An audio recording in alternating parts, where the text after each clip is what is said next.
On May 26th last year, a gunman shot and killed 9 workers at the VTA rail yard in San Jose. There they are. They were husbands, fathers, friends, all beloved members of the local community. The shooter turned the gun on himself. This, the deadliest mass shooting in the history of the Bay Area. This morning, VTA workers and families of the victims came together for a ceremony at the rail yard to remember those who died. KRON 4's Will Tran shows us what happened. The ceremony started at 6:30 in the morning, exactly 365 days after the massacre took place right behind me at the VTA rail yard. They purposely chose 6:30 because that was the time the shooter left his home. He came to this location a few miles away, didn't live very far, burst into the union meeting at 6:30 and started opening fire on his fellow co-workers. And a year ago, this place was chaotic. The Santa Clara County Sheriff's deputies, they rushed to the scene. They're only about 150 yards from this area on the same block.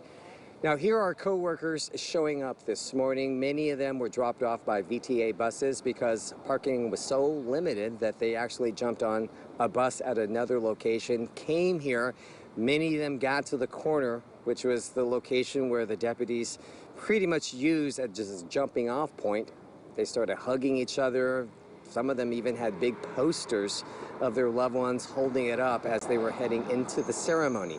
We were respectfully off campus, off the rail yard to leave them alone, but they did spend a lot of time, about 45 minutes or so at the ceremony, and a lot of tears, a lot of laughter, but a lot of reflection as well. Can you believe it's been a year? I mean, so much has happened. No, I can't. It's gone by really fast, and but then in other ways, the healing part of it, it's not been really fast. So it's just a lot to take. It's gonna take a very long time, and we just wanted to be here for each other and show our love and support. The massacre obviously was so traumatic that it took a long time, and they'll be the first to admit that things are still not back to normal because it actually shut down rail service for about 3 months, and then there was a building where a lot of co-workers were inside at the time. They didn't know what to do with it for 2 reasons. One, that they ended up working remotely. 2, it was just too traumatic for co-workers to go back inside that building, which is why a couple of months ago they decided to go ahead and start demolishing that building, so it's no longer here. But obviously the heartbreak, the memories will always be here, which is why a lot of people showed up, tears, hugs, and they all even had ribbons that said 5/26, which is obviously today. Back to you. Yeah, the healing really continues there. The Santa Clara County District Attorney held an event to remember the tragic shooting. KRON 4's Charles Clifford joins us live now with the latest from that event. Charles.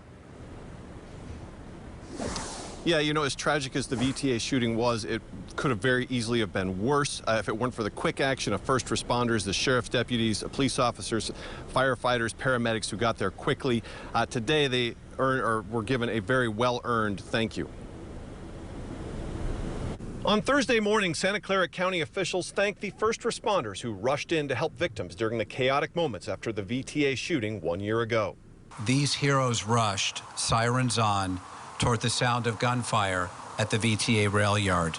They burst through doors, even though they didn't know what was behind them. I was in the room where 6 of my friends were brutally murdered.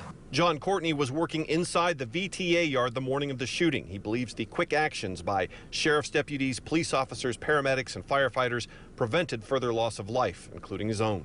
And I'm getting goosebumps just thinking about that morning as I watched the actions of our community run into a place that I was trying to get out of because of the horror I've seen. At Thursday's ceremony, there was also reflection on the tragic events happening around the country, including the recent shooting at a Texas elementary school. Carrie Benbow's son, Jose, died in the VTA shooting.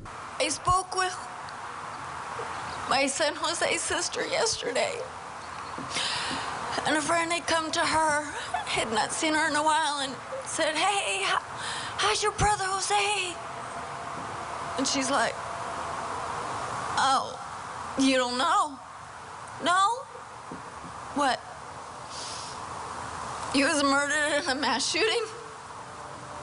And her reply was, which one?